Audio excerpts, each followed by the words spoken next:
Welcome to Crypto by Sahir. In this channel, I recommend some of the underrated cryptocurrencies for life-changing gains. So if you love making money and cryptocurrencies, be sure to hit the like and subscribe button. Also, be sure to hit the bell icon so you're continually updated with my new content. Alright, for today's video, we have Fetch.AI, FET.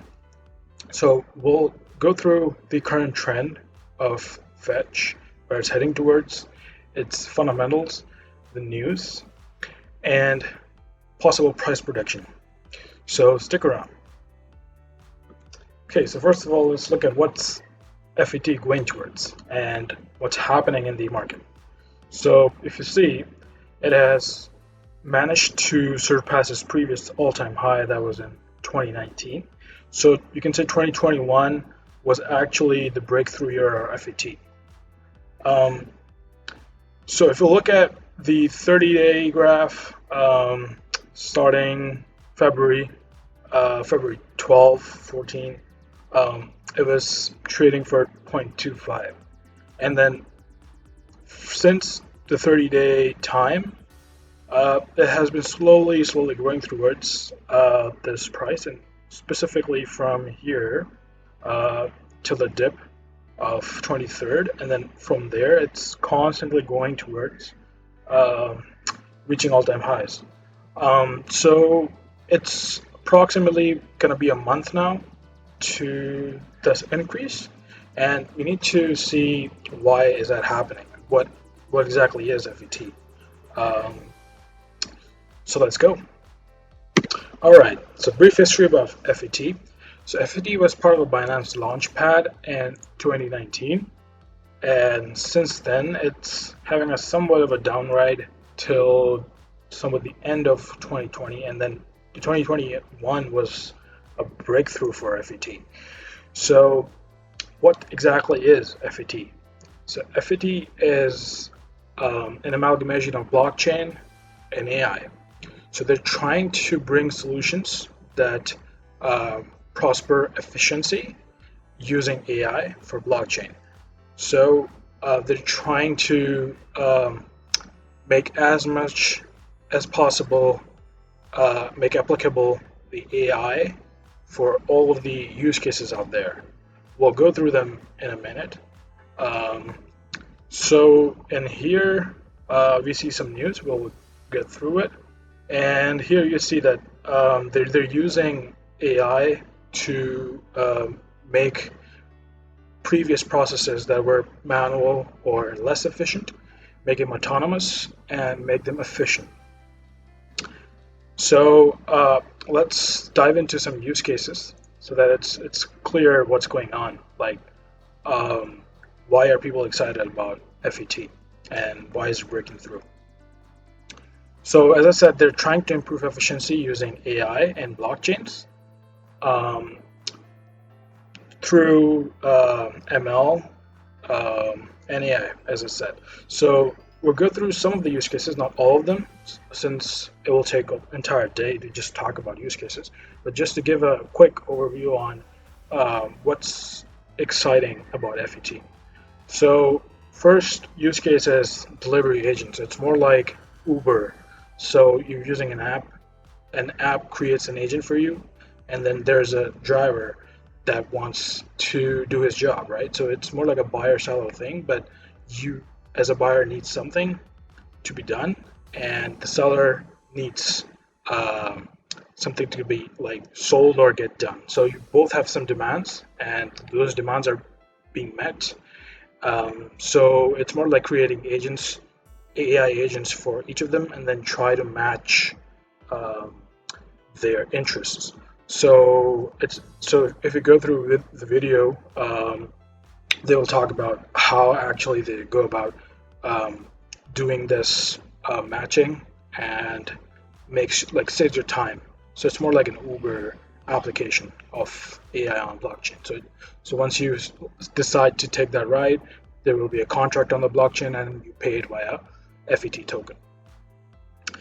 Secondly, there's autonomous AI travel agents, as in you can use this to make bookings in hotels. So I read that it has been already applied in a lot of hotels. I have the exact number. I'll be going through in a minute in the news section. So next use case is this fuel trial, and then they give an example of, let's say you enter a parking lot, and you need to, usually if you're like in previous years, or old school method of finding a parking slot is like you'll have to manually find the slot.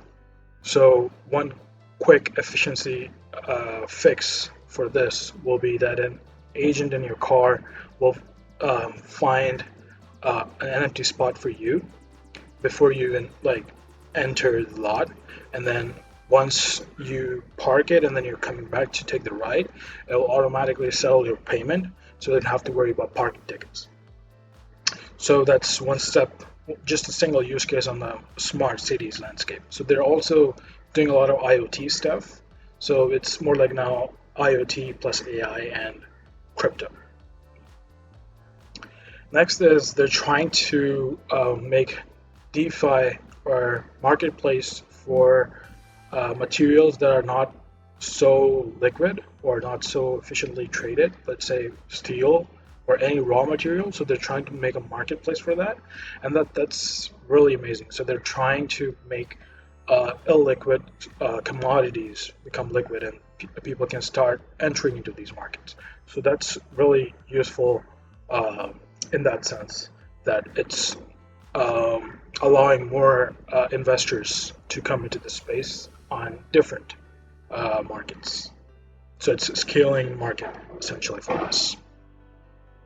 Then there's collective learning. Then so this is actually interesting. So they go through a concept of collective learning in healthcare. Like each individual hospital can have their particular AI model to treat a disease or to diagnose something. But usually you have this patient-sensitive data that you will not want to let go of since it's confidential. So collective learning is like a way to share the model that's built off the sensitive information. So that's not confidential anymore. It's like a model, and it's not taking any like personal or confidential data. So now the hospitals can collectively compare the models and come up with a better model altogether, and then use that single model in the entirety of all hospitals. So that's amazing in a sense that it's making healthcare more scalable, not restricted to just one hospital, but it could also be going towards global adoption.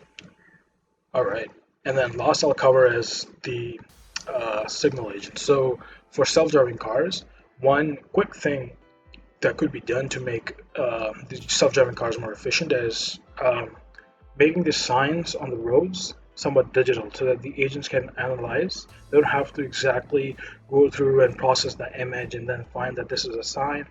If the signs are made electronic and they somewhat deliver a message electronically, then you just don't have to worry about processing the entire thing.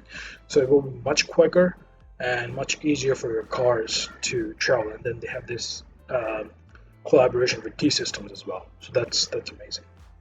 All right, so that's enough for the fundamentals and use cases. We'll go through what's going on right now. What's the news? So for the news section, I've got three stuff to discuss. So first is something that happened in February. So FAT had a collaboration with Festo, which is an electromechanical systems manufacturers company. And what FET is trying to do for them is trying to make a marketplace so automatically buy and sell manufacturing machines, so that they can cut down the time that's taken into buying and selling, coming to an agreement on a price. So that's really amazing. And then that has been done in February itself. Second is more recent, in March, 4 days ago, Fetch and Fireblocks had this $5 million partnership. So Fireblocks is going to invest $5 million into Fetch, and um, they will also add their token support in their system. So this is absolutely good news. 5 million coming directly from GDA into Fetch. It's like people are starting to notice, businesses are starting to notice this token, and um, we can see a huge influx over the years that it will continue to break all-time high years over years. And previously, I was mentioning the hotel industry. So Fed has been able to integrate the system over 700,000 hotels. Um, and yeah, we've talked about Festa. So these are the two main news coming in. And the third is actually the mainnet, which is coming in 31st of March, coming from the Twitter. So what is exactly going to be the mainnet? So in mainnet, they will integrate whatever they have done and whatever is existing. So all of the silos that has been created by them, they will try to make them into a single mainnet and a single entity, and then they will actually make it accessible. So it will come in a place that people can build on it, right? It will be more accessible, more usable for others to build on it. And yeah, this is absolutely exciting, and we can see that it's been pumping also because of that, and because of the major partnership that came in. So these are the news that explain why it's been pumping, and it's just not taking a break. Lastly, we have the price prediction. So we know that the mainnet is launching in like 15 days, and it's setting somewhere at zero point 0.7. In just 2 days, it has managed to go over 30%, um, from zero point 0.5 last I saw, and it's now zero point 0.7. And it's been this ride since a couple of days, since a couple of weeks now. And the quick short-term prediction I can say is it will 2x to 4x in the short term. But if we're talking about medium to long term, it could definitely go 10x. It has that potential. So if you give it a year, if you're a long-term investor like me, just give it a year, and you'll see an immense growth over time.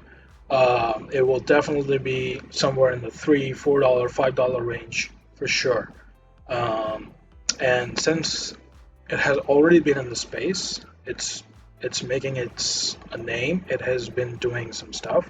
It's based on Cambridge, and then they are also publishing a lot of papers along the way in 2019 and 2020.